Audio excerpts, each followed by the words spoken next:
Hello everyone, कैसे हैं आप सब। स्वागत है आप सभी का सर जी ऑनलाइन के यूट्यूब प्लेटफॉर्म पर। तो बच्चों, हमारी यूपी पुलिस कांस्टेबल के अपकमिंग एग्जाम के लिए मैथ्स की क्लासेस चल रही हैं, जिसमें फिलहाल हमारा जो टॉपिक चल रहा है वो है profit and loss and discount. ये टॉपिक टाइप वाइज हमारा कंप्लीट हो चुका है, यानी जितने भी टाइप के क्वेश्चन इस चैप्टर से, इन दोनों चैप्टर से बन सकते थे, वो सारी ही हमने कवर कर लिए हैं। आज हम करने वाले हैं इनके प्रीवियस ईयर क्वेश्चंस दोनों चैप्टर के कंबाइंड, क्योंकि मैंने आपको बताया था कि ये दोनों ही चैप्टर एक दूसरे से रिलेट करते हैं, तो इसीलिए आज हम इन दोनों चैप्टर के मिक्स क्वेश्चंस करने वाले हैं। प्रीवियस ईयर जितने भी टाइप के क्वेश्चन आपके एग्जाम में आए हैं, जिस जिस टाइप के क्वेश्चन, सारे ही हर शिफ्ट के क्वेश्चन आज हम करेंगे। तो चलिए फिर बिना किसी देरी के शुरुआत करते हैं आज की अपनी क्लास की। तो देखते हैं आज की क्लास का हमारा फर्स्ट क्वेश्चन क्या रहने वाला है। फर्स्ट क्वेश्चन है हमारा, 72 पुस्तकों का क्रय मूल्य 60 पुस्तकों के विक्रय मूल्य के बराबर है, तो लाभ प्रतिशत क्या होगा। यानी हमें बताना है कि कितने परसेंट का लाभ हो रहा है। ठीक है, और इसमें अब हमें क्या रिलेशन दिया हुआ है कि 72 जो बुक्स हैं उनका क्रय मूल्य, यानी उनका जो कॉस्ट प्राइस है वो किसके इक्वल है, 60 बुक्स के सेलिंग प्राइस के इक्वल है। ठीक है, तो ये एक हमें रिलेशन इन दोनों के बीच में दे दिया है। इस टाइप का क्वेश्चन ऑलरेडी हम कर चुके हैं, जब टाइप वाइज हमने ये चैप्टर पढ़ा था तो इस टाइप के क्वेश्चन मैंने आपको कराए थे। तो सेम उसी तरीके का ये क्वेश्चन है। तो चलिए सॉल्व करते हैं इस क्वेश्चन को। तो शुरुआत में इसने क्या कहा है कि 72 बुक का क्रय मूल्य यानी कॉस्ट प्राइस, तो जो ये बोल रहा है वही चीजें हम अपनी लिखते हुए चलेंगे। तो 72 बुक्स का क्रय मूल्य यानी सीपी किसके इक्वल है। आगे बोल रहा है कि 60 बुक्स के यानी 60 पुस्तकों के विक्रय मूल्य के, यानी 60 बुक्स के किसके, सेलिंग प्राइस के इक्वल है। ठीक है, अब यहां से हमने क्या निकालना सीखा था, यहां से हम निकालते हैं कॉस्ट प्राइस और सेलिंग प्राइस का रेशो या फिर फ्रैक्शन फॉर्म में। ठीक है, तो इसके लिए क्या करेंगे, सबसे पहले हम इनको कर लेंगे डिवाइड। तो ये दोनों ही किससे डिविजिबल है, 60 से कट जाएंगे, ये चलेगा 10 बार और ये चलेगा हमारा 12। उसके बाद दोबारा से ये हमारा डिवाइड हो जाएगा 2 से, तो ये चलेगा 6 बार और ये चलेगा 5 बार। तो यहाँ से हमें पता चला कि 6 सीपी किसके इक्वल है, 5 एसपी के। तो यहाँ से हम अपना क्या निकाल सकते हैं, यहाँ से हम रेशो निकाल सकते हैं कॉस्ट प्राइस और सेलिंग प्राइस का। तो कॉस्ट प्राइस और सेलिंग प्राइस का रेशो हमारा कितना निकला, 5/6। अब कहने का मतलब है कि कोई चीज 5 रुपए की थी और वो 6 रुपए में बेची गई है। तो जब कोई चीज हमने 5 रुपए की खरीदी हो और हम उसे 6 रुपए में बेच रहे हो, तो फिर हमें क्या होगा, प्रॉफिट होगा या लॉस होगा, प्रॉफिट होगा। भाई, कम में हमने खरीदी और ज्यादा में हमने कोई चीज बेची है तो हमें क्या होगा, उसका प्रॉफिट होगा। तो अब प्रॉफिट कितने का हुआ है, मान लीजिए 5 रुपए की कोई चीज थी और वो जब हमने 6 रुपए में बेची है, तो यानी हमें प्रॉफिट कितने का होगा, 1 का। तो प्रॉफिट हमें कितने का हुआ है, 1 का। बट हमें बताना है प्रॉफिट परसेंट में, यानी हमसे पूछा गया है लाभ प्रतिशत में कितना हुआ है। तो लाभ प्रतिशत निकालने के लिए हम क्या करते हैं, जितने का भी हमें प्रॉफिट होता है या फिर हमें लॉस भी परसेंट भी निकालना हो तो भी सेम मेथड ही है। तो क्या है कि जितना का भी हमें प्रॉफिट या लॉस हो रहा है उस वैल्यू को हम रखते हैं ऊपर और नीचे हमेशा लिखा जाता है कॉस्ट प्राइस। ठीक है, जब हमने परसेंटेज चैप्टर भी किया था तो उसमें क्या सीखा था, ऊपर लिखा जाता है चेंज और नीचे लिखी जाती है ओरिजिनल वैल्यू। और original value profit and loss chapter में हमेशा आपकी क्या होती है, जो हमारा कॉस्ट प्राइस है वो। तो नीचे क्या लिखी जाएगी, नीचे लिखा जाएगा हमारा 5। ठीक है, तो 1/5 ये हमारा फ्रैक्शन फॉर्म में आ गया है। और अगर हम इसे परसेंटेज में कन्वर्ट करेंगे तो आप 100 से मल्टीप्लाई करेंगे तो ये कितना आएगा आपका, 20%। ठीक है, तो आंसर हमारा कितना आया, 20%। या फिर डायरेक्टली आप 1/5 का परसेंटेज फॉर्म आपको पता ही है कितना है, 20%, तो आप डायरेक्टली भी लिख सकते हैं। तो इसका आंसर क्या आया, 20%। यानी इस व्यक्ति को कितने रुपए का, कितने प्रतिशत का लाभ हो रहा है, 20% का। ठीक है, तो इस टाइप का बिल्कुल हमने ऐसा ही क्वेश्चन ऑलरेडी किया हुआ है। तो ये क्वेश्चन था हमारा प्रॉफिट एंड लॉस चैप्टर से। दोनों ही चैप्टर के क्वेश्चन यानी डिस्काउंट के भी और प्रॉफिट एंड लॉस के भी हम दोनों एक साथ करेंगे। ठीक है, तो चलिए सेकंड क्वेश्चन क्या है, यदि केले को 50 रुपए में 60 की दर से खरीदा जाए और 60 रुपए में 50 की दर से बेचा जाए। इस तरीके के क्वेश्चन भी ऑलरेडी हमने किए हुए हैं। तो हमें बताना है कि लाभ प्रतिशत क्या होगा, उसका लाभ यानी उसे कितने परसेंट का प्रॉफिट हो रहा है वो हमें बताना है। तो अब इसके लिए मैंने आपको क्या बताया था कि हमें दो चीज लिखनी होती है, क्या, एक तो क्वांटिटी और एक लिखते हैं हम प्राइस। ठीक है, तो सेम इसी तरीके से हम लिखेंगे। तो शुरुआत में हम लिखेंगे क्वांटिटी और फिर लिखेंगे हम यहाँ पर प्राइस। तो शुरुआत में उसने किस तरीके से खरीदा, उसने 50 के दर से खरीदा और 60 रुपए में बेचा। ठीक है, यानी 50 उसने खरीदा किस दर से था कि 50 रुपए में,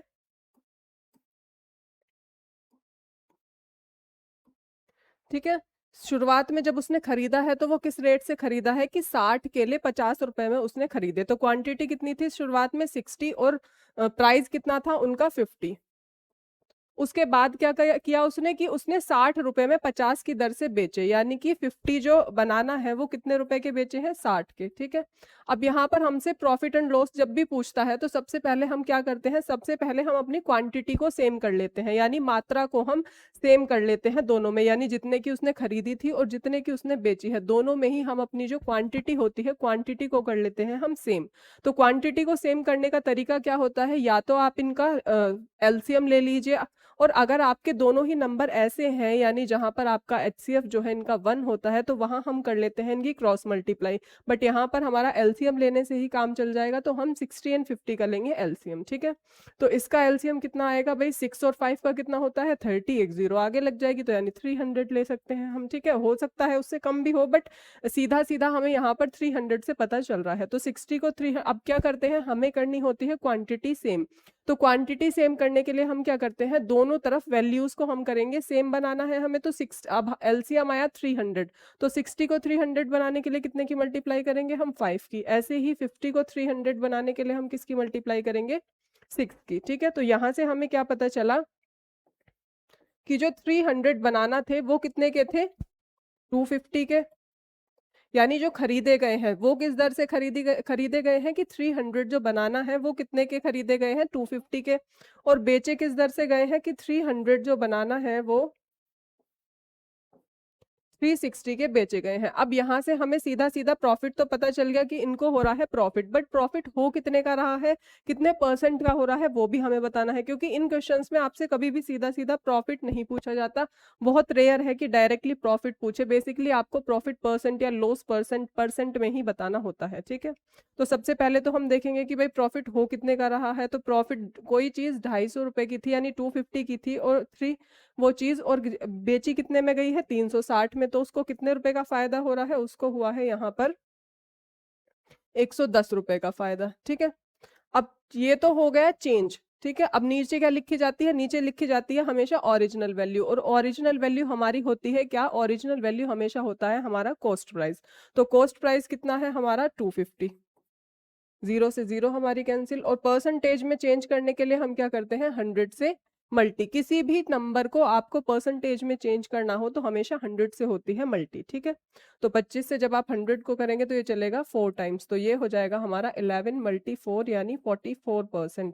तो उसको कितने परसेंट का प्रॉफिट हो रहा है 44% का, ठीक है। तो पहले वाला क्वेश्चन क्या था, पहले वाला था इससे थोड़ा सा अलग था वो, और यहाँ पर हमने क्या करना है सेकंड वाले क्वेश्चन में हमें करनी है हमारी क्वांटिटी सेम करनी होती है, ठीक है। चलिए अब देखते हैं थर्ड क्वेश्चन, आंसर इसका आया है हमारा 44%। अब देखते हैं नेक्स्ट क्वेश्चन, नेक्स्ट क्वेश्चन क्या है हमारा, एक दुकानदार एक कैमरे के अंकित मूल्य, अब यहाँ पर हमारा क्वेश्चन आ गया है किसका, डिस्काउंट का, ठीक है, क्योंकि इस बार जो रिसेंटली आपका यूपी पुलिस का एग्जाम हुआ था री एग्जाम, उसमें प्रॉफिट एंड लॉस से भी ज्यादा डिस्काउंट वाले क्वेश्चन ज्यादा आए थे, बट ये कोई फिक्स नहीं होता है कि इस बार डिस्काउंट के आ गए तो नेक्स्ट टाइम भी डिस्काउंट के ही भी ज्यादा आए, ये चैप्टर आपका बहुत ज्यादा इंपॉर्टेंट है, प्रॉफिट एंड लॉस से भी क्वेश्चन आते हैं और डिस्काउंट से भी क्वेश्चन आते हैं, और हमेशा ही आते हैं, ये चैप्टर हमेशा काफी इंपॉर्टेंट रहता है, ऐसा रेयरली ही होता है कि इस चैप्टर से क्वेश्चन ना आए, ठीक है। पूरे सिलेबस का most important chapter profit and loss ही है।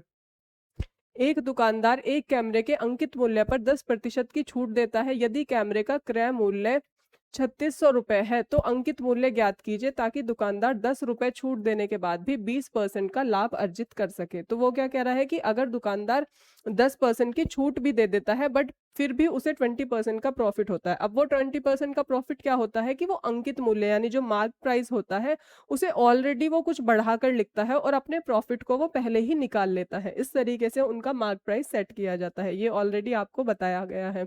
चलिए, तो अब इसमें क्या कहा उसने कि एक दुकानदार ने एक कैमरे के अंकित मूल्य क्या होता है, अंकित मूल्य जो उस पर लिखा गया है यानी मार्क्ड प्राइस जो है, जब हम कोई भी सामान खरीदते हैं तो उस पर एक ऑलरेडी प्राइस मेंशन होता है, तो वही होता है अंकित मूल्य, ठीक है। तो अंकित मूल्य पर 10% की छूट दी गई है। तो यहाँ पर हम तीनों चीजें लिख लेंगे, कॉस्ट प्राइस, मार्क प्राइस और सेलिंग प्राइस।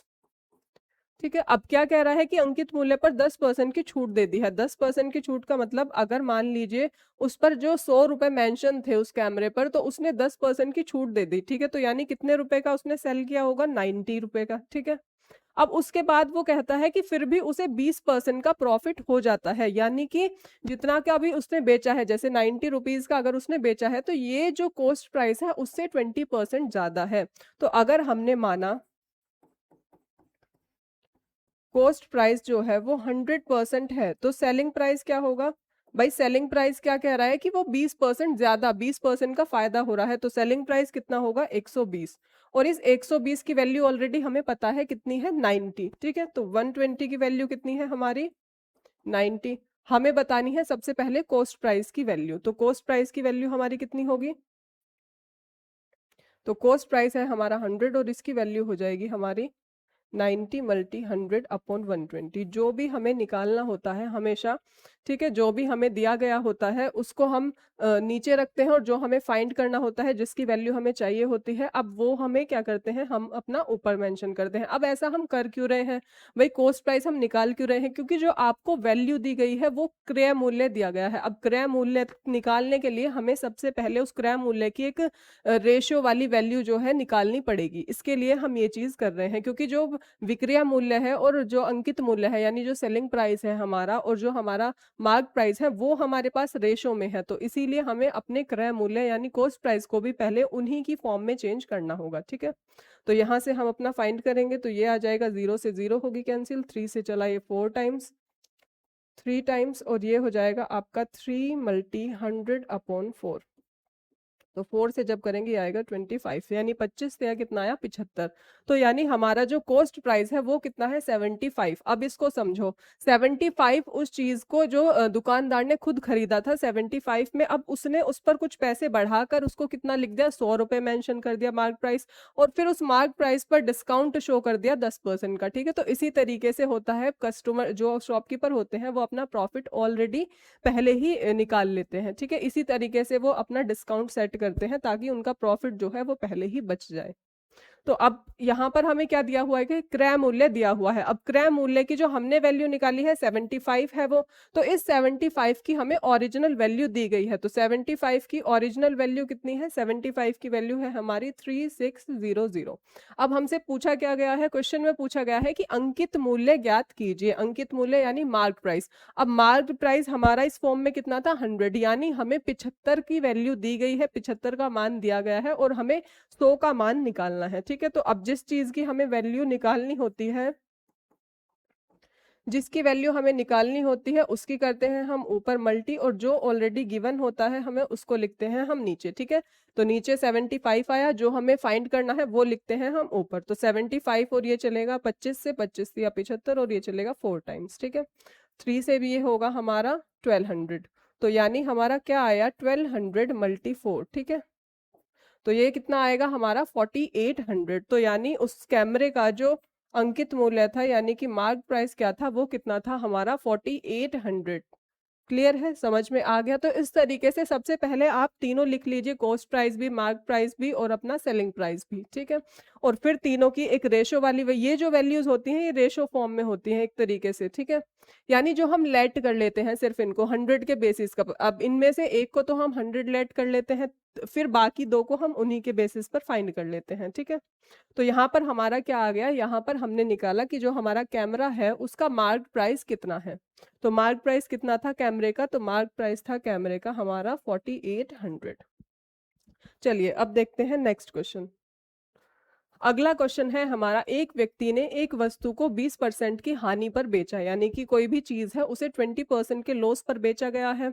ठीक है, तो हमें क्रय मूल्य हमें ज्ञात करना है कि इसका क्रय मूल्य क्या होगा। अब आगे कह रहा है कि वह इसे 1200 रुपए अधिक में बेच सकता, तो उसे 5% का लाभ होता, यानी कि अगर जितने का अब उसने बेचा है पहले जब उसे लॉस हो रहा था, अगर वो उसमें 1200 रुपीज और ऐड कर देता तो उसको फिर क्या हो जाता, 5% का फायदा हो जाता, ना कि लॉस होता। ठीक है, तो यहाँ पर हमसे क्या पूछा जा रहा है, क्रय मूल्य पूछा जा रहा है। अब यहाँ पर सारी चीजें आपको परसेंटेज फॉर्म में दी गई है, ना तो तो हमें सेलिंग प्राइस दिया हुआ कि भाई पहला सेलिंग प्राइस क्या था या बाद का क्या था, सिर्फ परसेंटेज फॉर्म में दिया गया है। और एक चीज मेंशन की गई है कि अगर वो पहले वाले सेलिंग प्राइस में 1200 रुपये बढ़ा देता, इंक्रीज कर देता, तो उसको 5% का लाभ हो जाता। ये एक हमें जो है चीज दी गई है। तो चलिए अब इसको सबसे पहले हम क्या करेंगे कि भाई हमें दिया गया है 20% की हानि। ठीक है, तो जब हमें 20% की हानि दी गई है, यानी हमें दिया गया है लॉस इक्वल 20%। तो 20% की फ्रैक्शन वैल्यू क्या होती है? 20% की फ्रैक्शन वैल्यू होती है 1/5। ठीक है, 1/5 होती है 20% की फ्रैक्शन वैल्यू। अब ये जो फ्रैक्शन वैल्यू है, यहां से हम अपना कॉस्ट प्राइस भी निकाल सकते हैं और सेलिंग प्राइस भी निकाल सकते हैं रेशो फॉर्म में। कैसे? अब ये जो 20% है ये लॉस को रिप्रेजेंट कर रहा है। अब लॉस को रिप्रेजेंट किस तरीके से कर रहा होगा? ये कि जो ऊपर वाला होता है वो होता है हमेशा हमारा चेंज, और नीचे लिखी जाती है ओरिजिनल वैल्यू, क्योंकि मैंने आपको बताया कि प्रॉफिट एंड लॉस में हमेशा ओरिजिनल वैल्यू क्या होती है? Cost price. तो यानी ये जो नीचे वाली वैल्यू है ये तो हो गई कॉस्ट प्राइस, और अब चेंज क्या हो रहा है? चेंज हो रहा है कि हमें लॉस हो रहा है, तो ऊपर वाला क्या है? हमारा लॉस।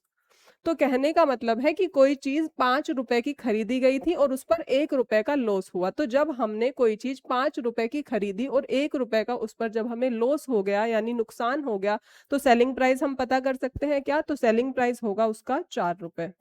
अब ये रुपए में नहीं है, ये सिर्फ कहने के लिए रुपीज में है, बट ये इनकी जो है रेशो वाली वैल्यूज होती हैं। ठीक है, तो यहां से हमें चीजें क्या पता चल गई कि cost price ratio selling price, पहले जब उसको नुकसान हो रहा था तो उस टाइम कॉस्ट प्राइस और सेलिंग प्राइस का रेशो कितना था? 5:4 था। क्लियर है? अब आगे क्या कहा कि उसको 5% का लाभ होगा यदि वो 1200 रुपए बढ़ा दे। तो 5% की फ्रैक्शन वैल्यू क्या होती है? 5% की फ्रैक्शन वैल्यू होती है 1/20। क्लियर है? ये ऑलरेडी आपको मैंने परसेंटेज चैप्टर में बोले हुए हैं कि कुछ परसेंटेज वैल्यू या कुछ फ्रैक्शन वैल्यूज ऐसी होती हैं जो आपको डायरेक्टली याद होनी चाहिए, वरना फिर आपको यहाँ पर कन्वर्ट करके देखना पड़ेगा कि पहले आप इसको परसेंटेज 100 लिखो नीचे और फिर उसको डिवाइड करो तब लिखो। इसीलिए कुछ जो ज्यादा एग्जाम में पूछी जाती हैं, कुछ ऐसी वैल्यूज होती हैं जो एग्जाम में बहुत बार रिपीट होती हैं, तो वो आप अगर ऑलरेडी याद कर लेते हैं तो फिर अगर आपके एग्जाम में क्वेश्चन आता है तो वहां पर आपको कन्वर्ट करने में टाइम वेस्ट नहीं करना पड़ेगा। तो इसीलिए कुछ ऐसी वैल्यूज होती हैं जो आप ऑलरेडी याद करके रखिए, और वो मैंने आपको परसेंटेज चैप्टर में लिखवाई भी हुई है। ठीक है, जो भी इंपॉर्टेंट है। चलिए, तो यहां से हमें 5% की वैल्यू पता चल गई कितनी? 1/20। अब सेम इसमें भी वही प्रोसेस हो रहा होगा कि जो नीचे वाली वैल्यू है वो क्या होगी? हमारी ओरिजिनल वैल्यू यानी कि कॉस्ट प्राइस, और ऊपर वाली वैल्यू क्या होगी? हमारी ऊपर वैल्यू होगी हमारी चेंज। अब चेंज में यहाँ पर हो रहा है प्रॉफिट, तो यानी ऊपर वैल्यू वाली वैल्यू क्या होगी? हमारी प्रॉफिट। ठीक है, तो अब इसमें क्या है कि कोई चीज 20 रुपए की खरीदी गई थी और 1 रुपए का फायदा हुआ है, तो यानी सेलिंग प्राइस कितना होगा? भाई 20 रुपए की चीज को 1 रुपए के फायदे पर बेचा जा रहा है, तो यानी सेलिंग प्राइस इसका कितना होगा? तो इसका सेलिंग प्राइस हो जाएगा 21। अब जब कॉस्ट प्राइस भी पता चल गया है, सेलिंग प्राइस भी पता चल गया है, तो दोनों का रेशो हम लिख सकते हैं। तो यहाँ पर हमारा कॉस्ट प्राइस और सेलिंग प्राइस का रेशो कितना आया है? 20:21। अब जब यहाँ पर ये जो दो अलग अलग हमारे कॉस्ट प्राइस और सेलिंग प्राइस आए हैं, अब इसमें एक चीज देखिए, एक ही तो सामान के बारे में बात हो रही है। सामान तो जो भी उसने खरीदा है या बेचा है वो एक ही प्रोडक्ट है। ये ऐसा तो है नहीं कि पहले वाले में कुछ अलग था दूसरे वाले में अलग है, बस उसने उनकी कीमत में बदलाव किया है। तो जब वो उसने खरीदा तो सेम प्राइस पर ही है, जब प्रोडक्ट एक ही है तो सेम प्राइस पर, एक ही प्राइस पर खरीदा है, तो यानी दोनों में कॉस्ट प्राइस तो हमारा सेम होना चाहिए। सिर्फ बेचा ही तो अलग अलग रेट पर है कि भाई एक बार जब कुछ कम में बेच दिया था तो नुकसान में हुआ था, बट अगर वो उसे थोड़ा बढ़ा के बेच देता तो क्या हो जाता? फायदा। खरीदने वाली वैल्यू तो सेम ही है, तो यानी कॉस्ट प्राइस जो है वो दोनों में सेम ही है। तो हम क्या करेंगे? यहाँ पर कॉस्ट प्राइस की वैल्यू करेंगे सेम। ठीक है, अभी तक हमारी जो सीपी है वो दोनों में अलग अलग है, ऊपर 5 है नीचे 20 है, तो हम क्या करेंगे? दोनों में कॉस्ट प्राइस को सेम। ठीक है, तो कॉस्ट प्राइस को हम करेंगे सेम। अब नीचे क्या है? 20 है, ऊपर है 5। अब 5 को 20 बनाना इजी है या 20 को 5 बनाना? तो भाई 5 को 20 बनाना इजी है, तो हम क्या करेंगे? ऊपर वाली वैल्यू को चेंज कर लेंगे। ठीक है, 5 को 20 बनाने के लिए क्या करेंगे? हम इसमें 4 से मल्टी, तो यानी ये हमारा क्या आ गया? 20:16 और 20:21। ठीक है, अब हमसे कहा गया है कि यदि वो 1200 रुपए बढ़ा देता, तो अगर आप ये देखो कि पहले उसने कोई चीज 16 रुपए की बेची थी, अब वो चीज उसने कुछ बढ़ा दी है, 21 रुपए की बेची है, तो ये जो दोनों का डिफरेंस है यही हमें दिया गया है, कितना, 1200 रुपए। बट यहाँ पर हमारे पास है रेशो फॉर्म में एक तरीके से, तो जब 16 और 21 का डिफरेंस कितना होगा, ये हो जाएगा 5। तो इस 5 की हमें एग्जैक्ट वैल्यू कितनी दी गई है, 1200 रुपए। अब हमसे क्या पूछा जा रहा है, क्रय मूल्य। हमें 5 की वैल्यू दी गई है, हमने 20 की वैल्यू बतानी है। तो यहाँ से हम बता सकते हैं भाई 20 की वैल्यू हमें बतानी है, जिसकी वैल्यू हमें फाइंड करनी होती है उसकी कर लेते हैं ऊपर मल्टीप्लाई, और जो ऑलरेडी हमें गिवन होता है इसको लिखते हैं हम नीचे, ठीक है। तो जब 5 से इसे करेंगे तो ये आएगा 5 4 ज़ा 20, और ये हुआ हमारा 1200 मल्टी 4, यानी ये आ गया हमारा 4800। तो इसका आंसर भी हमारा क्या आएगा, 4800। तो यानी क्रय मूल्य क्या था इसका, 4800, ठीक है। सारे ही टाइप ये ऑलरेडी हम कर चुके हैं, और सारे ही अब आप देख सकते हैं कि ये जो जितने भी क्वेश्चन हम कर रहे हैं सारे ही प्रीवियस ईयर क्वेश्चन है, और किसी एक शिफ्ट से नहीं है, सारी शिफ्ट के हैं, यानी जितनी भी शिफ्ट में एग्जाम आपका कंडक्ट हुआ था ये वाला, तो उसमें हर शिफ्ट के क्वेश्चन लिए गए हैं, हर टाइप के क्वेश्चन लिए गए हैं, ठीक है। तो आंसर इसका हमारा क्या आया, आंसर आ गया हमारा इसका 4800। चलिए अब देखते हैं नेक्स्ट क्वेश्चन।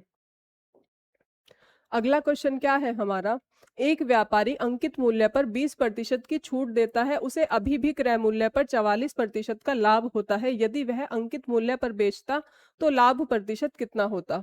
अब क्या कहा जा रहा है कि भाई उसको 44% का लाभ होता है, कब, 20% छूट देने के बाद भी। तो लाभ क्या होगा, मतलब जो उसका पहले कॉस्ट प्राइस होगा ऑलरेडी उसने अपने मार्क प्राइस को बढ़ा कर लिखा होगा, ताकि प्रॉफिट उसका पहले ही बच जाए। ये प्रोसेस होता है हर बार, ठीक है। अब यहाँ पर भी सेम हम उसी तरीके से करेंगे, तो कॉस्ट प्राइस, और हम लिखते हैं फिर मार्क प्राइस, और फिर लिखते हैं सेलिंग प्राइस। भाई सबसे पहले क्या होता है, कोई भी दुकानदार है वो किसी चीज को खुद खरीद के लाता है कहीं से, घर में तो उसके भी नहीं बन रही, कहीं ना कहीं से खरीद के ही ला रहा है, चाहे वो होलसेल से या कहीं से भी खरीद रहा है उस चीज को। उसके बाद वो मार्क प्राइस मेंशन करता है, या फिर ऑलरेडी मेंशन आता है पहले से, ठीक है, उनको वो पहले ही कम प्राइस में मिल जाता है मार्क प्राइस से। उसके बाद फिर उस मार्क प्राइस पर कुछ ना कुछ डिस्काउंट दिया जाता है, देन वो बनता है सेलिंग प्राइस, ठीक है। तो इसीलिए हम सबसे शुरू में लिखते हैं कॉस्ट प्राइस, फिर सेकंड स्टेप पर लिखते हैं मार्क प्राइस, और थर्ड पर लिखते हैं हम अपना कॉस्ट सेलिंग प्राइस। अब क्या कहा जा रहा है कि अंकित मूल्य पर 20% की छूट देता है। तो 20% की छूट का मतलब है कि अगर उसका मार्क प्राइस यानी 100 रुपए उस चीज उस प्रोडक्ट पर मेंशन थे, तो 20% की छूट दे दी, तो कितने रुपए का उसने बेच दिया, वो 80 रुपए का, ठीक है। और उसे अभी भी 44% का फायदा हो रहा है। तो ये जो 44% है ये किससे रिलेटेड है, ये रिलेट करता है हमारा कॉस्ट प्राइस से, यानी जितना भी उसका कॉस्ट प्राइस रहा होगा उससे 44% ज्यादा में उसने बेचा है वो चीज, ठीक है। तो यानी हमें निकालना है इसके लिए सबसे पहले कॉस्ट प्राइस। अब मैंने आपको क्या बता रखा है कि भाई यहाँ पर अगर 44% का उसको फायदा हो रहा है, तो 144 की वैल्यू है हमारी 80, ठीक है। अब यहाँ से हमें 100% की वैल्यू, क्योंकि कॉस्ट प्राइस को हम 100% लेट कर सकते हैं यहाँ पर। अभी आप कुछ टाइम के लिए जैसे मार्क प्राइस को भूल जाइए, सिर्फ ये याद रखिए कॉस्ट प्राइस है और सेलिंग प्राइस है, ठीक है। तो अब जो हमें ऑलरेडी गिवन होता है वो लिखते हैं हम अपना नीचे, और जो हमें निकालना है वो लिखते हैं हम ऊपर। अब यहाँ पर अगर आप इस क्वेश्चन को सॉल्व करेंगे तो यहाँ पर जो वैल्यूज हैं वो आपकी पॉइंट में ही आएंगी, ठीक है, क्योंकि ये आपका पूरा पूरा डिविजिबल होगा नहीं ऊपर किसी से भी। तो अब और अगर आप अपने ऑप्शंस चेक करें तो ऑप्शन हमारे परसेंटेज में फिक्स वैल्यू है, कोई पॉइंट में नहीं है, ठीक है। तो यहाँ पर ये वाला मेथड जो होता है वो काम नहीं करता, यहाँ पर अब हमें दूसरा मेथड यूज करना पड़ता है। तो अब मैंने यहाँ तक क्यों करके दिखाया, ताकि आपको पता चल जाए कि हम सेकंड मेथड का यूज क्यों कर रहे हैं, ठीक है। तो अब इसी क्वेश्चन को करने का हमारे पास एक और मेथड है, तो उस मेथड से इस क्वेश्चन को हम सॉल्व करेंगे। अगर हमारी वैल्यू सिंपल दे दी जाती हैं तब तो हम सेम इसी प्रोसेस से अपना क्वेश्चन सॉल्व कर सकते हैं तीनों को लिख के। बट अगर हमारी वैल्यू सेम ना हो और पॉइंट में भी वो थोड़ी सी हमारी कैलकुलेटिव बन जाए, तब इस मेथड का आपको यूज नहीं करना। तो इसके लिए जो मेथड यूज करेंगे वो क्या है वो देखते हैं। तो देखो सबसे पहले वैल्यूज देख लेते हैं कि भाई उसका अंकित मूल्य यानी मार्क प्राइस कितना था, मार्क प्राइस पर उसने 20% का डिस्काउंट दिया, ठीक है, डिस्काउंट दिया 20% का मार्क प्राइस पर, और उसको प्रॉफिट कितना हो रहा था, 44% का। अब यहां से हम निकालेंगे इनकी फ्रैक्शन वैल्यूज, ठीक है। अब मार्क प्राइस पर यानी डिस्काउंट कितना था, डिस्काउंट था 20%, तो 20% की फ्रैक्शन वैल्यू कितनी होती है? 20% की फ्रैक्शन वैल्यू होती है 1/5। ठीक है, अब 1/5 का मतलब है कि जो नीचे वाली वैल्यू होती है ये हमेशा होती है ओरिजिनल वैल्यू, ऊपर होता है चेंज हमेशा मेंशन। ठीक है, अब क्योंकि हम जो ये क्वेश्चंस कर रहे हैं ये है हमारा क्या क्या मार्क प्राइस पर बेस्ड। देखो, अगर आप करते हो प्रॉफिट एंड लॉस तो ओरिजिनल वैल्यू होती है हमेशा हमारी कॉस्ट प्राइस। अगर आप कर रहे हो मार्क प्राइस पर बेस्ड क्वेश्चन तो वहां पर ओरिजिनल वैल्यू हो जाती है, अगर सिर्फ डिस्काउंट एंड मार्क प्राइस दो चीजें हैं तो ओरिजिनल वैल्यू हमेशा हो जाती है मार्क प्राइस। क्यों? क्योंकि जो उस पर प्रोडक्ट पर लिखा हुआ है वैल्यू आपने उसमें कुछ ना कुछ चेंज किया होगा तब आपका सेलिंग प्राइस बन के आया। तो इसको ध्यान रखना, अगर आप प्रॉफिट एंड लॉस कर रहे हो, सिर्फ प्रॉफिट एंड लॉस की बात हो रही है तो ओरिजिनल वैल्यू होती है कॉस्ट प्राइस, और अगर हम mark price and selling price की सिर्फ बात कर रहे हैं वहां पर कॉस्ट प्राइस मेंशन ना हो तो हमेशा ओरिजिनल वैल्यू होती है हमारी क्या? Mark price. तो यहाँ पर ओरिजिनल वैल्यू है मार्क प्राइस, यानी ये नीचे वाली वैल्यू क्या है? मार्क प्राइस, और ऊपर वाली वैल्यू क्या है? हमारा डिस्काउंट। यानी कोई चीज 5 रुपए मेंशन थी, 1 रुपए का उस पर डिस्काउंट मिल गया तो यानी वो कितने रुपए की बेची गई होगी? सेलिंग प्राइस कितना रहा होगा? 4। तो यहां से हमें क्या पता चला? यहां से हमें पता चल गया,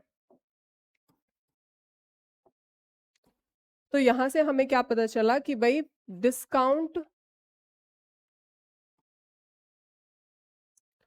mark price ratio selling price हमारा कितना है? 5:4। एक चीज हमें यहां से पता चल गई। अब आगे क्या दे रखा है? आगे क्वेश्चन में हमें दिया गया था कि उसको 44% का लाभ हो रहा है। 44% का लाभ यानी हमें प्रॉफिट परसेंट दी गई है, तो प्रॉफिट परसेंट से भी हम सेम यही प्रोसेस करेंगे कि भाई 44% को अगर हम फ्रैक्शन फॉर्म में लिखें तो ये आएगा हमारा 11/25, दोनों ही 4 से डिविजिबल है। तो अब इसमें क्या रिप्रेजेंट कर रहा है कि भाई जो 25 है वो है कॉस्ट प्राइस और 11 रुपए का हुआ है फायदा, यानी कि सेलिंग प्राइस इसमें हमारा कितना हो जाएगा? सेलिंग प्राइस होगा हमारा 36। अब यहां से भी हमें रेशो निकल गया है, किस चीज का रेशो हमें पता चला? Selling price ratio cost price, और ये कितना है हमारा? 36:25। क्लियर है? अब यहां पर मैंने इसको ऐसे क्यों लिखा कि भाई पहले मैंने सेलिंग प्राइस लिखा है फिर मैंने लिखा कॉस्ट प्राइस। अब ऐसा क्यों लिखा? क्योंकि जब हमने रेशो एंड प्रोपोर्शन चैप्टर पढ़ा था तो मैंने आपको बताया था जब आपको तीन चीजों का रेशो एक साथ निकालना होता है तो हम क्या करते हैं कि जहां पर हमने अपने पहले वाले क्वेश्चन को एंड किया है, मान लीजिए हम लिख रहे हैं A:B, तो दूसरे वाले रेशो को जब आप लिखोगे तो आपको B:C लिखना है, यानी जहां से आप एंड करते हो जिस लेटर से सेकंड वाले को उसी लेटर से शुरू करना है। तो अगर यहाँ पर हमारा mark price ratio selling price था तो अगले वाले रेशो को जब हम लिखेंगे तो selling price ratio cost price लिखेंगे, ना कि कॉस्ट प्राइस को पहले। ठीक है, तो अब यहाँ पर इसीलिए मैंने आपको कहा था जितने भी आप पीछे चैप्टर पढ़ चुके हैं तो उन सभी का आप रिवीजन भी अपना टाइम टू टाइम करते रहिए, वरना फिर ये होगा कि जैसे अब ये चैप्टर है यहाँ पर परसेंटेज भी यूज हो रहा है, ठीक है, और रेशो एंड प्रोपोर्शन भी यूज हो रहा है, तो फिर आपको प्रॉब्लम होगी अगर आप टाइम से अपना रिवीजन नहीं करेंगे। तो इसीलिए चैप्टर्स जो पीछे पढ़ लिए हैं उनका भी रिवीजन करना बहुत जरूरी है, क्योंकि प्रॉफिट एंड लॉस तो ऐसा चैप्टर है ही कि इसमें एलिगेशन भी यूज हो जाता है, परसेंटेज भी तो यूज होता ही होता है सारे चैप्टर्स में ही, ज्यादातर जितने भी अभी तक हमने चैप्टर किए हैं, तो इसीलिए परसेंटेज ऑलरेडी शुरू में ही पढ़ लिया था। ठीक है, तो इसीलिए आप जो ऑलरेडी पहले चैप्टर पढ़ लेते हैं उनको भी टाइम टू टाइम अपना रिवीजन करते रहिए, क्योंकि जब आगे उन चैप्टर का यूज होगा या फिर उन चीजों का यूज होगा तो फिर आपको याद रहे। जैसे अब ये वाली चीज है, ये रेशो वाले चैप्टर की चीज है बट यूज कहाँ हो रही है? प्रॉफिट एंड लॉस में। ठीक है, चलिए अब यहां से हम क्या निकाल सकते हैं? यहां से हम रेशो निकाल सकते हैं, mark price ratio selling price ratio cost price. तो अब यहां से हमारा रेशो किस तरीके से निकलेगा? अब रेशो निकालना कैसे बताया है? ऊपर वालों की करते हैं आपस में मल्टीप्लाई, इधर होती है हमारी क्रॉस मल्टीप्लाई, और इन दोनों की भी होती है हमारी ऊपर नीचे मल्टीप्लाई। ये ऑलरेडी मैंने आपको बता रखा है। ठीक है, इसके अलावा हमने चार वाले भी सीखे थे कि अगर चार वैल्यूज दे दी जाए तो उनका एक साथ रेशो कैसे निकालते हैं। चलिए, तो 36 की करेंगे हम सबसे पहले 5 में मल्टीप्लाई, तो ये आएगा हमारा 6 की 5 में करेंगे तो 30, और 5 3 15 और 3 18 यानी 180। अब आगे क्या आया? अब करते हैं हम 36 की 4 में मल्टीप्लाई, तो ये आएगा हमारा 6 4 24 और 4 3 12 और 4 14 यानी 144। अब करेंगे 25 की 4 में मल्टीप्लाई, तो ये हमारा क्या आएगा? 100। तो ये हमारा क्या निकला है? Marked price ratio selling price ratio cost price. Clear है? अब देखो, अब यहाँ पर क्या कह रहा था शुरुआत में कि उसको 44% का फायदा हो रहा है। तो अगर आप यहाँ पर देखो तो इसको 44% का ही फायदा हो रहा है।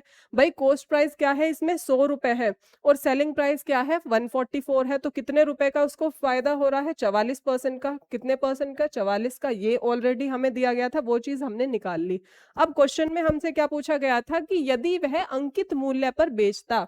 अंकित मूल्य पर बेचने का मतलब है कि यदि जो मेंशन है, जो प्राइस उसने अपने प्रोडक्ट पर मेंशन कर रखा है, अगर वो उसी प्राइस पर अपनी चीज को सेल करे, किसी भी तरीके का कोई भी डिस्काउंट ना दे, तो उसे कितने रुपए का फायदा होगा। तो जब मार्क प्राइस कितना है 180 है, तो यानी कॉस्ट प्राइस क्या था 100। तो 100 रुपए की चीज पर उसने 180 रुपए मेंशन कर दिया और अब वो उसको 180 में ही सेल करेगा। तो अब यहाँ पर अगर मैं आपसे पूछूं तो इसका प्रॉफिट कितने का होगा। भाई कॉस्ट प्राइस लिखा है 100 और मार्क प्राइस लिखा है 180, तो सीधा सीधा उसको 80% का क्या हो रहा है फायदा हो रहा है। ठीक है, तो प्रॉफिट कितना हुआ 80%। तो ये वाला जो मेथड है ये आपको यूज करना है। कब यूज करना है, जब आपका जो रेशो जो फॉर्म है हमारे क्वेश्चन की, अगर वो पॉइंट में आ जाए, यानी जब हम सीधा सीधा सीपीएसपी लिखते हैं तब अगर हम सॉल्व कर रहे हैं और वो सॉल्व ना हो, पॉइंट में आए चीजें, तो वहां पर आपको स्किप कर देना है उस मेथड को और ये रेशो वाला मेथड यूज करना है। इसको आप कहीं भी लगा लीजिए, ऐसा नहीं है कि आप यहीं पर इसको यूज करेंगे।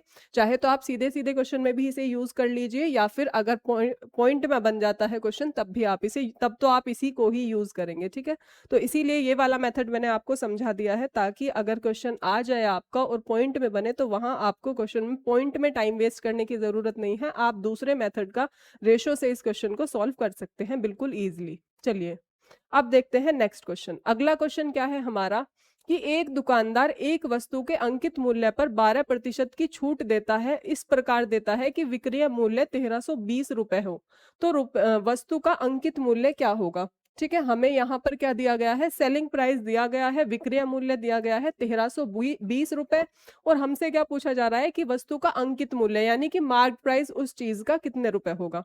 अब यहाँ पर किसी भी तरीके के आपसे कॉस्ट प्राइस की तो कोई बात करी नहीं गई है, तो जब कॉस्ट प्राइस की बात करी नहीं गई तो हमें लिखने की भी जरूरत नहीं है। अब हमसे क्या पूछा जा रहा है कि अंकित मूल्य पर, तो हम सिर्फ यहाँ पर लिखेंगे अपना मार्क प्राइस और सेलिंग प्राइस। जब कॉस्ट प्राइस की कोई बात ही नहीं करी तो उसको जबरदस्ती मेंशन करने की कोई जरूरत है नहीं। ठीक है, अब इसने कहा कि अंकित मूल्य पर 12% की छूट दी है, तो हमने माना कि उस चीज पर, जो भी वो चीज खरीद रहा था, उस पर जो मेंशन प्राइस था वो था 100 रुपए। ठीक है, हम 100 हमेशा इसलिए मानते हैं ताकि जो परसेंटेज वैल्यू आपको आगे दी गई है वो आपको सॉल्व ना करनी पड़े, वो आप डायरेक्टली 100 का यूज करके ही लिख लो। ठीक है, चलिए अब 12% की छूट दे दी, यानी 100 रुपए पर जब 12% की छूट देगा यानी कि वो कितने रुपए की बेची होगी 88 की। ठीक है, 12 माइनस कर देंगे, यानी जितने का भी डिस्काउंट होता है वो लेस करके मिलता है।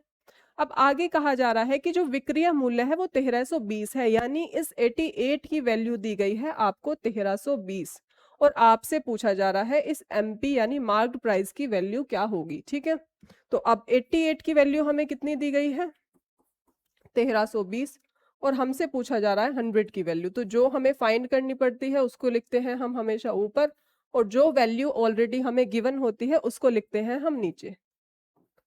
अब 88 एंड 132 दोनों ही हमारे किससे डिविजिबल हैं, दोनों ही हमारे 11 से डिविजिबल हैं। देखो देख के ही पता चल जाता है भाई 88 तो 11 से ही, या तो 8 से डिविजिबल हो सकता है, 11 से भी हो जाएगा, और 132 जो है वो भी 11 से हो जाएगा। ऐसा तो है नहीं कि बिल्कुल डिवाइड करके ही चेक करना पड़ेगा। तो 11 8 टाइम्स ये चलेगा और ये चलेगा हमारा 120। ठीक है, अब यहाँ पर भी इसको फिर से हम डिवाइड करेंगे 4 से, तो 4 टूजा ये चलेगा और ये चलेगा हमारा 3 टाइम्स।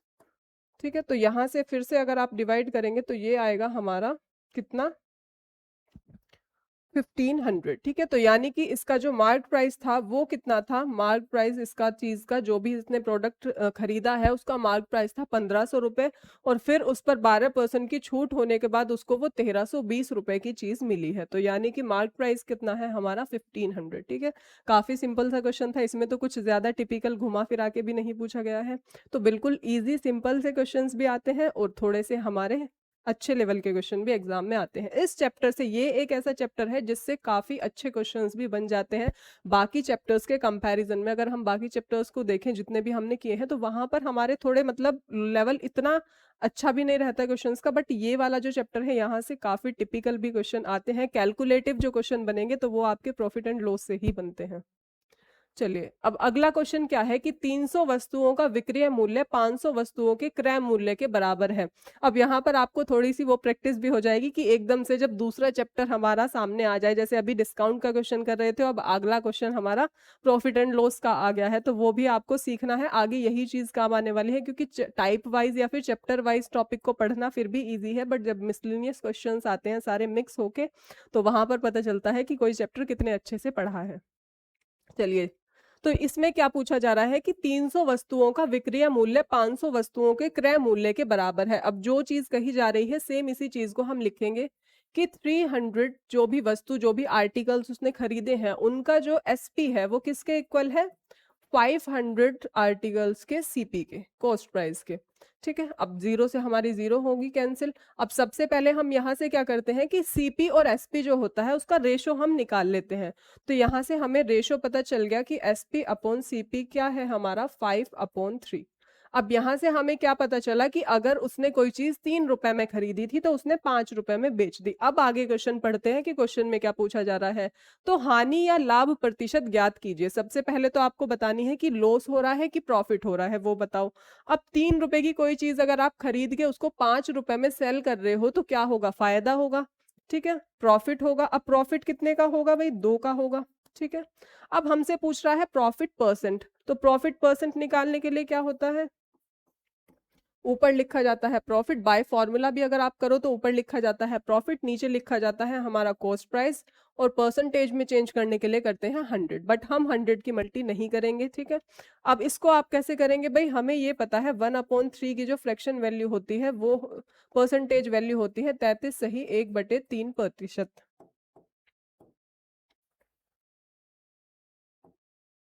ठीक है, 1/3 33 सही 1/3% होती है हमारी वैल्यू। अब हमसे पूछा जा रहा है 2/3 की। जब 1/3 की वैल्यू वैल्यू 33 सही 1/3% होती है तो 2/3 की वैल्यू क्या होगी? सिंपल, सिर्फ इसमें हम 2 की मल्टीप्लाई कर देंगे। तो ये हमारा कितना आएगा? 66 सही 2/3%। तो आंसर भी हमारा कितना आ गया? यही। ठीक है, तो इस तरीके से आपको परसेंटेज, हर नंबर को 100 से मल्टीप्लाई करने की जरूरत नहीं है। जो हमारे कुछ इंपॉर्टेंट टर्म्स होते हैं उनको आपको डायरेक्टली याद रखना है, ताकि एग्जाम में जब वो क्वेश्चन आए तो आप उसको परसेंटेज में कन्वर्ट करने में अपना टाइम वेस्ट ना करें। अगर यहाँ पर आप इसको परसेंटेज में चेंज करते तो फिर आपका टाइम वेस्ट होता। ठीक है, चलिए अब देखते हैं नेक्स्ट क्वेश्चन। अगला क्वेश्चन है हमारा, एक आदमी ने आज 80,000 रुपए में एक घोड़ा और एक गाड़ी खरीदे। उसने घोड़े को 10% के लाभ पर और गाड़ी को 5% की हानि पर बेचा। उसे अपने पूरे लेन देन पर 1% का लाभ हुआ, तो घोड़े की लागत मूल्य क्या होगा? यानी जो हॉर्स है उसका हमसे लागत मूल्य, यानी एक तरीके से कॉस्ट प्राइस पूछा जा रहा है। ठीक है, यहाँ पर कोई मार्क प्राइस वाली तो बात है नहीं, तो क्वेश्चन है आपका प्रॉफिट एंड लॉस चैप्टर का। अब इसमें आपसे क्या कहा गया है कि उसने एक घोड़ा खरीदा, एक हॉर्स, और एक उसने हॉर्स कार्ट यानी जो गाड़ी होती है वो खरीदी। अब घोड़े पर उसको 10% का लाभ हुआ, यानी 10% का प्रॉफिट हो रहा है, और जो गाड़ी है उस पर उसको 5% का लॉस हो रहा है, बट ओवरऑल जो है उसको क्या हो रहा है? 1% का प्रॉफिट हो रहा है। ठीक है, हमसे पूछा जा रहा है कि उसने जो वो हॉर्स घोड़ा जो है वो कितने रुपए का खरीदा था। ठीक है, तो अब देखो यहाँ पर अगर आप इस क्वेश्चन को एक्सलेट करके सॉल्व करोगे तो वो हो जाएगा आपका बहुत लेंदी क्वेश्चन, सॉल्व होने में भी फिर वो बहुत टाइम लेगा। ठीक है, तो हमें वो स्किप करना है मेथड, क्योंकि एक्सलेट करके तो हम क्वेश्चंस को सॉल्व करते ही नहीं है। अब इस चैप्टर में, सॉरी, इस क्वेश्चन में जो मेथड यूज होगा वो यूज करेंगे हम एलिगेशन मेथड। ठीक है, एलिगेशन चैप्टर भी आपने ऑलरेडी पढ़ रखा है, तो अब यहाँ पर आ गया है एलिगेशन। अब आज हमने क्या क्या चैप्टर, ये मान लो आपका किस किस चीज का रिवीजन हो गया भाई? रेशो का भी रिवीजन हो गया। ठीक है, अब आपका जो है परसेंटेज तो हर क्वेश्चन में चल ही रहा है, प्रॉफिट एंड लॉस हम पढ़ ही रहे हैं, और डिस्काउंट भी चल रहा है। अब यहाँ पर बचा हुआ था एलिगेशन, वो और बच गया। तो आज के ये मान लीजिए आज की क्लास में आप अपने 5 चैप्टर्स का रिवीजन कर चुके हैं।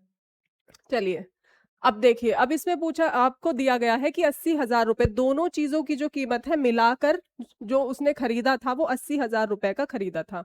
ठीक है, अब सबसे पहले हम लिख लेंगे हॉर्स और कार्ट, जो भी उसकी गाड़ी वगैरह है। ठीक है, तो अब घोड़े पर हो रहा था उसको 10% का लाभ, तो 10% का जब प्रॉफिट हो रहा है, भाई फायदा हो रहा है, तो हम उसको मेंशन करेंगे, प्लस से रिप्रेजेंट करेंगे। ठीक है, गाड़ी पर हो रहा था उसको 5% का नुकसान, तो इसको हम माइनस से रिप्रेजेंट, हमेशा जो प्रॉफिट होता है उसको हम पॉजिटिव साइन से या प्लस से रिप्रेजेंट करते हैं, और जो आपको लॉस होता है किसी भी चीज में तो उसको हम माइनस से रिप्रेजेंट करते हैं।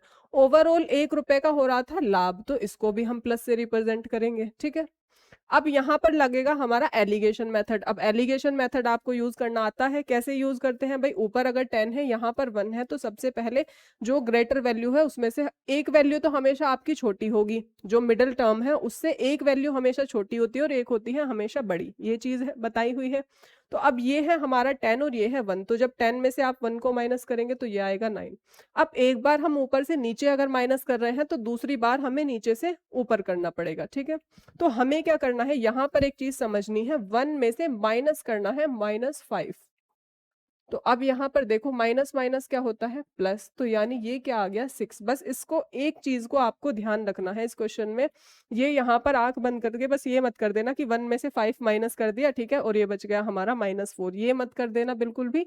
बस यहाँ पर थोड़ा सा यही ध्यान रखना है कि जो प्रॉफिट हो रहा है उसे प्लस से ध्यान रखना, यानी प्लस से रिप्रेजेंट करना है, लॉस को माइनस से। इस वजह से हो सकता है कि हमारे साइन हमें चेंज करने पड़े, तो उस चीज का ध्यान रखना।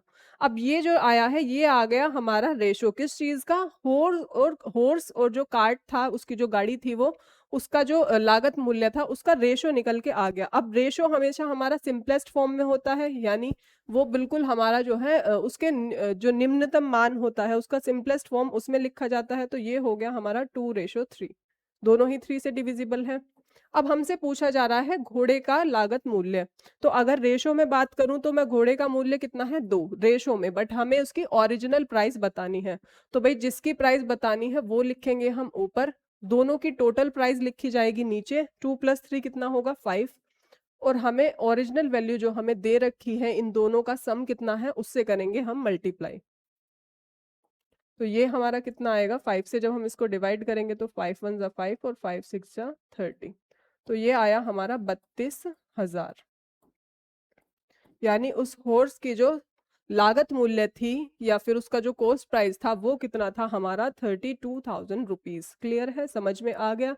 तो कितना इजी तरीके से ये क्वेश्चन हमारा सॉल्व हो गया है, और अगर इसी क्वेश्चन को आप एक्स लेट करके क्वेश्चन सॉल्व करते तो काफी कंफ्यूजन क्रिएट कर देता, और कहीं ना कहीं हो सकता है फिर कैलकुलेशन में जाके आगे दिक्कत भी आए। पहली बात तो वो टाइम टेकिंग ही इतना हो जाता कि फायदा ही नहीं है उस चीज का। ठीक है, क्योंकि आपके कॉम्पिटिटिव एग्जाम में सारा ही जो काम है वो टाइम का ही है, जितने कम टाइम में आप किसी क्वेश्चन को कर पा रहे हो वही आपके लिए फायदेमंद है, वरना फिर अगर आप पूरा पेपर भी सॉल्व कर लेते हो तो कुछ फायदा नहीं है अगर आप टाइम मैनेजमेंट नहीं कर पा रहे हैं। ठीक है, तो इस टाइप का क्वेश्चन अगर कोई भी आपका आता है तो वहां पर आपको यही मेथड यूज करना है। अगर कोई एक आधा टाइप हमारा छूट भी जाता है चैप्टर में, तो जब हम प्रीवियस ईयर क्वेश्चन करते हैं तो वहां पर वो हमारा कवर हो जाता है। ठीक है, चलिए अब देख लेते हैं नेक्स्ट क्वेश्चन। अगला क्वेश्चन हमारा क्या है, 50% और 40% की क्रमिक छूट कितनी एकल छूट के बराबर होगी। यानी जो अगर आपको दो अलग अलग छूट दे दी जाए, वो कह रहा है कि पहले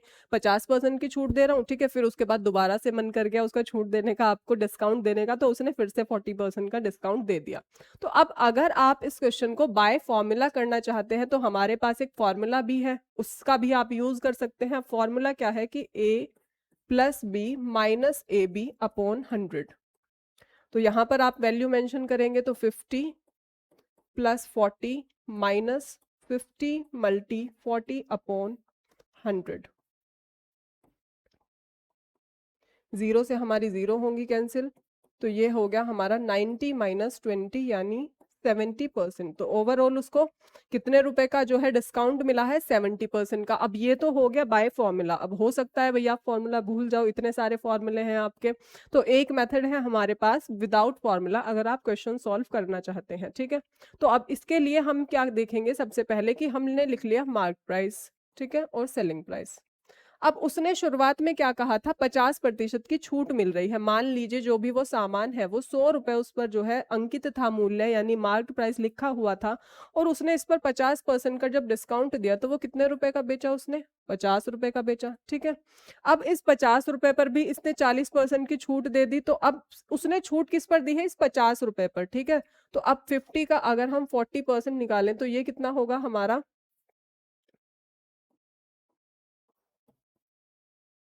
तो ये हो जाएगा हमारा, कितना निकल के आएगा, 30। यानी कहने का मतलब हमारा क्या है कि शुरुआत में अगर वो चीज 100 रुपए की थी तो लास्ट में आकर उसने कितने रुपए की वो चीज सेल करी है, 30 की। यानी ओवरऑल उसने कितने का डिस्काउंट दिया है, 70% का डिस्काउंट। क्लियर है, समझ में आ गया किस तरीके से। अगर आप बाय फॉर्मूला करना चाहते हैं तो सीधा सीधा फॉर्मूला लिख लीजिए। अगर आप बाय फॉर्मूला नहीं करना चाहते हैं तो फिर आप क्या कीजिए, आप फिर इस मेथड का यूज कर सकते हैं डायरेक्टली।